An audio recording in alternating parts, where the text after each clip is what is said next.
out the grid, this for my kids. For my kids, everything we get, everything we get, all these folks got a cent, all that smoke never sent, everything I spoke what I meant.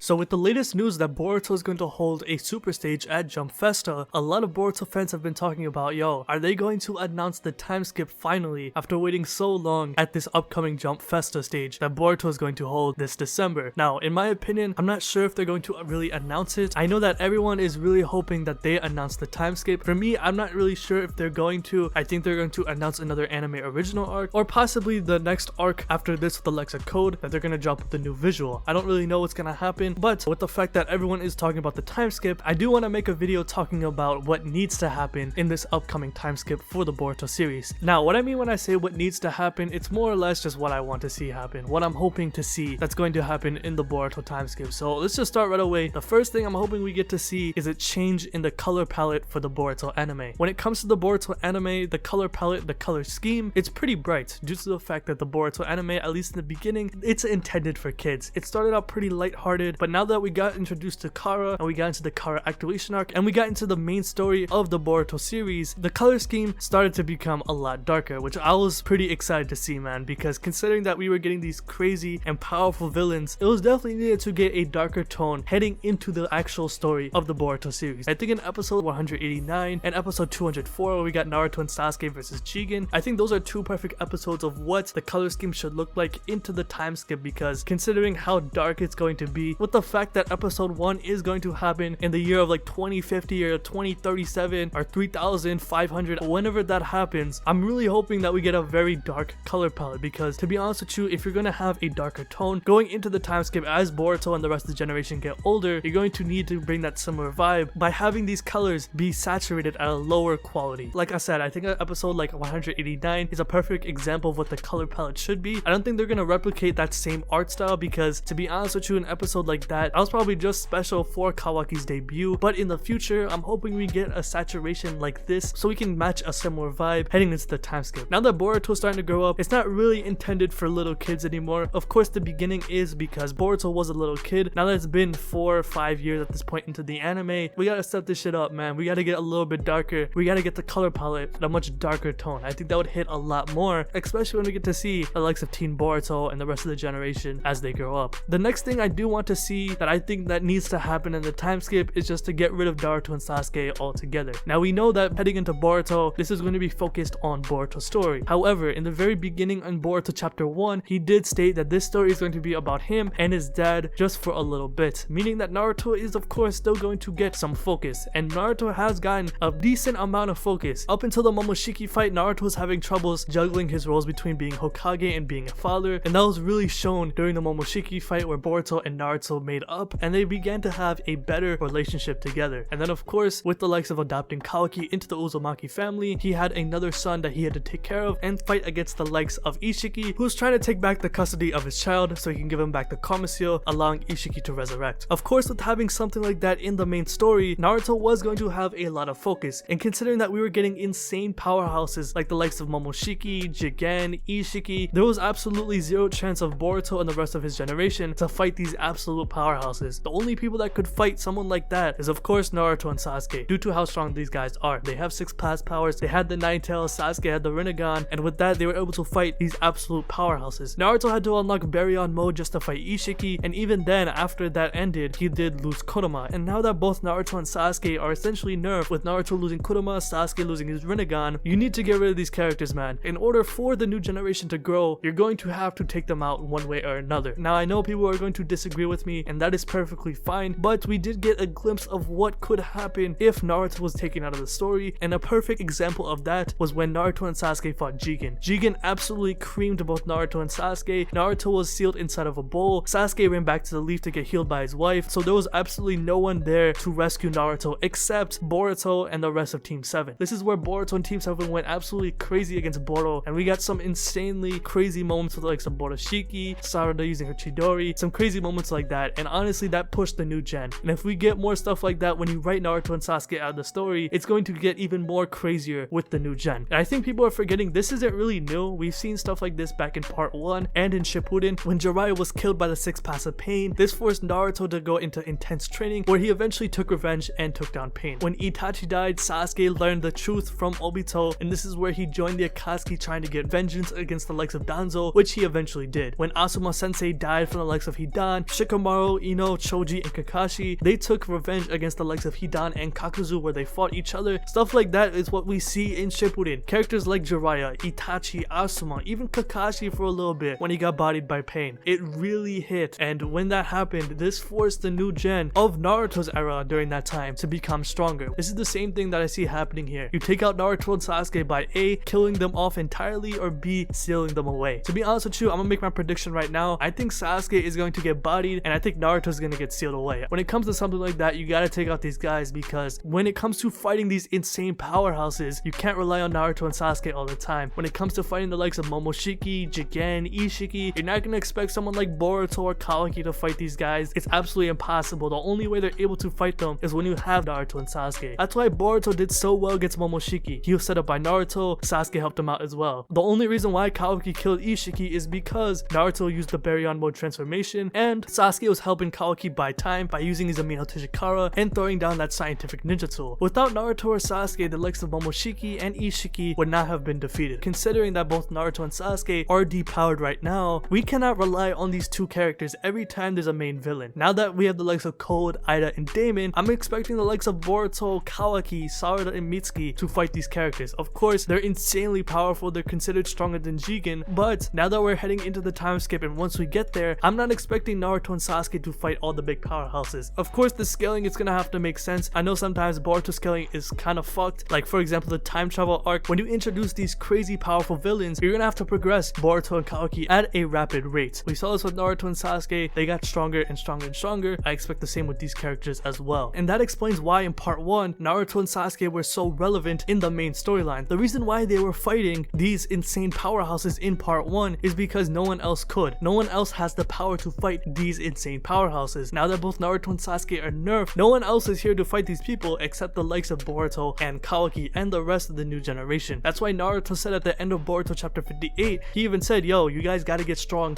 enough to protect the rest of the leaf, knowing that Naruto has lost Kurama. Now the next thing I do want to see that needs to happen in the time skip is I just want to see better artwork from the Boruto manga itself. Now when it comes to Ikemoto, he has a lot of strengths, he has a lot of weaknesses. In my opinion, I do think he is a very solid mangaka. I do think his strengths do outweigh his weaknesses. He does have some strokes of brilliance, but at the same time he does have some questionable moments. Now here's the thing with Ikemoto, I definitely do hope that he continues to draw the Boruto manga, but at the current rate he's doing it, I definitely do think he needs a push. Now I'm not trying to be disrespectful in any type of way, but knowing how mangakas are overworked, I'm just hoping that someone tells him, like Kishimoto or the assistants that he does have, that yo, you might want to push a little bit more, because coming from a Naruto sequel, the artwork we were getting, man, Kishimoto was blessing us. We're getting this shit every week. We got some very amazing iconic panels from Kishimoto that was given out weekly. Knowing that the Boruto manga is monthly, when you compare it to its predecessor, the art doesn't stack up. And here's the thing, I understand Ikemoto's 5 years into drawing the Boruto manga, it's all about progression and improvement, which I'm all for, of course. He's definitely made some noticeable and great improvements, which I am glad for, and I do appreciate out of Ikemoto, because I gotta say, I fucking love his character designs. But at the same time, the one thing that I hope he works on is the paneling itself. I think a lot of people may not know, but there's actually no double spreads in the Boruto manga. I know he's done a couple double spreads for the actual Boruto covers, but when it comes to the panels itself inside the manga, he hasn't drawn one yet, which I'm hoping he gets to do. I'm hoping he becomes ambitious and brave, where he actually starts to utilize double spreads, because all I'm gonna say is that the double spreads that came from Naruto, they fucking hit. They were so goddamn good. Kishimoto was going crazy. Ikemoto, he's been working on the Naruto manga since day one. He was an assistant to Kishimoto when Kishimoto was writing Naruto. Ever since day one, he's made amazing designs like the likes of Haku, the third Hokage, Zabuza, just for example. But at the same time, I'm really hoping that someone guides him in the right direction, like Kishimoto, and say, yo, how about you utilize a couple double panels? For a monthly manga, I'm not gonna lie, I kinda wish we get some more double panels, so I definitely do think that he should try to be more ambitious when it comes to his artwork, drawing better panels, drawing double spreads. I think the overall choreography needs to be worked on, but to be honest with you, besides that, that's the only thing I ask for from Ikemoto. Kishimoto. I'm hoping he gets to utilize this a lot more in the future going into the time skip. And I just hope that Ikemoto takes notes, someone pushes him in the right direction like Kishimoto and the other assistants that he has. Maybe V-Jump gives him more assistance. I don't really know his situation right now. In terms of improvement, I'm hoping he gets there in terms of the paneling and double spreads. And if you want to see how good a monthly manga can be, I recommend go read Vinland Saga or Attack on Titan. Those are amazing monthly mangas. They have amazing paneling, amazing double spreads. They convey emotions very well, great choreography as well. I'm hoping that Ikemoto can get to that level one day, because that would really elevate the manga as a whole. Because I'm not gonna lie, the art itself, it's alright. I think Ikemoto has some great moments, like the character designs itself. I love Baryon mode, I love Ishiki's design, I love the karma seal. There's some things that I think he needs to work on, like the paneling, the choreography, the utilization of double spreads, which will elevate the manga from good to very good to possibly elite. That's just how I see it in my opinion. So I just hope he takes note, and I do have faith in him as a mangaka. I know some people want him to be replaced, but to be honest with you, I want him to stay, and I'm excited to see how far he can progress as an artist. Next, I want to see just a larger cast, man. To be honest with you, when it comes to the Boruto manga, a lot of characters just aren't utilized in the main storyline, especially when it comes to the manga canon storyline of itself. Now, I understand the anime does include a lot of characters that aren't really shown in the manga, which is definitely understandable, but at the same time, when it comes to main characters itself, characters like Sarada, characters like Mitsuki, these characters are kicked out, man. They haven't been relevant for a while now. Now, I understand we've been getting a lot of focus on the likes of Boruto and Kawaki, but let's not forget, Sarada and Mitsuki are characters too. These characters have been sidelined for a very long time. Well, of course, Sarada has that amazing moment with her using Chidori, which I gotta say is probably the greatest looking Chidori I've ever seen. However, at the same time, when it comes to progressing her Sharingan, you had to utilize anime canon arcs, which is nothing bad, of course. I think that's great. But when it comes to like her third Tomo Sharingan, they had to retcon it from the manga, and whether it's a good retcon or a bad retcon, in the future, all I'm gonna say is that she needs more focus in the manga, man. I know Kawaki and Boruto are main characters, but I'm really hoping she doesn't get pushed aside, just like how Sakura was in Shippuden. I'm really hoping that Kishimoto utilizes her way more, and especially with Mitsuki too. Mitsuki got it even worse, because despite Sarada getting a crazy moment, Mitsuki hasn't gotten anything absolutely insane. We know that he has Sage Mode, we know that he's a demon. We haven't really gotten any progression with Mitsuki as a character. I understand he has an anime canon arc, the Mitsuki Will arc, which is amazing by the way, but I do want to say that these characters, these pivotal characters, are being pushed out, and I want them to be reincorporated back into the storyline. Not only that, characters like Shinki, Shikadai, Chocho, Inojin, all these characters that I just mentioned, they should have a little bit more relevance in the manga. It's kind of crazy how these characters that have a role in Boruto's story aren't really that relevant in the manga itself. I understand that the scaling of it can't really include these characters due to the fact that we have the likes of Ishiki coming out, Jigen, Momoshiki. You can't really include the likes of fucking Chocho, but at the same time, it doesn't hurt to actually give some focus to these characters in the manga. I understand the manga works with the anime, where the manga gives its basic storyline, the anime fills in the skeleton, but at the same time, you can also give depth in a monthly manga. The next thing I'm hoping we get to see in the Boruto time skip is more OTSUTSUKIs, but this time with a completely different goal. The one problem I have with major Boruto villains is the fact that all their end goals are kind of the same. Momoshiki's end goal is to harvest the chakra fruit. Ishiki's end goal is to harvest the chakra fruit. Code's end goal is also to harvest a chakra fruit. You see what I'm getting at here? It's kind of getting repetitive. Of course, gaining a chakra fruit and updating your genetics, there's absolutely nothing wrong with that. In fact, it's actually very interesting and it adds a lot of lore. However, with the past two OTSUTSUKIs and with Code inheriting the OTSUTSUKI will, all of their end goals, so to say, are basically the same. There's nothing wrong with that. However, it isn't inherently bad. It is actually pretty good, but the fact that it is getting somewhat repetitive, I'm hoping that the next OTSUTSUKI member that we do get introduced in the Boruto series has a completely different goal. Which I'm hoping we get introduced is the OTSUTSUKI King or the OTSUTSUKI God. I think this is something that has been kind of foreshadowed for a while now, with Ishiki telling Code, update your genetics, go planet to planet, reap a chakra fruit every time you go there, and become an OTSUTSUKI God. We saw a bunch of JOUGANs around its body and it looked honestly amazing. The anime hasn't gotten around to it yet, but a lot of Boruto fans love this scene from the manga. It's a great panel from Ikemoto himself. I'm hoping that we get to see something as grand as that one day. And also, when it comes to the OTSUTSUKI clan itself, we know that there's an actual hierarchy. When it comes to Momoshiki and Kinshiki, Momoshiki is superior in terms of rank. Same thing goes with Kage and Ishiki. When we also saw those two stone tablets that were scratched and destroyed, I would love to see some information or even some revelations about these two stone tablets, since there's so many theories that people have, but I do think we should get into that sometime soon. And also, I did mention before the OTSUTSUKI King. When Sasuke was investigating Kaguya's palace, he ran into both Momoshiki and Kinshiki. This is where he battled Kinshiki as well. In that location, we saw 2 stone statues that looked like they were representing OTSUTSUKIs, and they looked pretty special. You know, that might be like the OTSUTSUKI god or just a regular figure. We don't really know. So I'm hoping we get some more OTSUTSUKIs, but like I said, I hope they have a different goal. And finally, I had to say it, the one thing that I really want to see happen in the time skip, I gotta see that JOUGAN. Where the fuck is the JOUGAN, man? It's been so long since we last seen it in the Boruto anime. I think the last time we saw it was around episode 125, where Boruto and Shinki were fighting Urashiki. So I'm really hoping we get to see more of it, because people still think the JOUGAN isn't canon. To be honest with you, when it comes to the JOUGAN, with Toneri guiding Boruto to awaken it, knowing that Boruto got it genetically, I'm hoping it plays a much bigger role later down in the line of the story, because in the manga it only appeared a couple times, but Boruto hasn't really used it in battle. I imagine once we get into the time skip, once we get to see Teen Boruto, considering that he has a slash over his eye, I think it would be a great time to actually utilize the JOUGAN this time, considering that with the JOUGAN, Boruto is broken, man. He has some crazy feats. He dodged one of Fuse Momoshiki's attacks. He was able to sense Urashiki from other dimensions. He has space-time ninjutsu. He has many insane hacks and feats with it, and this is him as a kid where he doesn't even know how to utilize it. So the fact that he knows how to utilize it in the future, man, this kid is going to be fucking broken. I'm really hoping we get some focus on the JOUGAN, man, because I know a lot of Boruto fans have been itching to see this be in action more, especially in the manga. But that's really my wish list on what I hope we get to see in the time skip. Let me know, what do you guys want to see in the time skip? This is more of a wish list than anything. Let me know what you think about this video in the comment section below. So if you like this video, hit that like button, subscribe,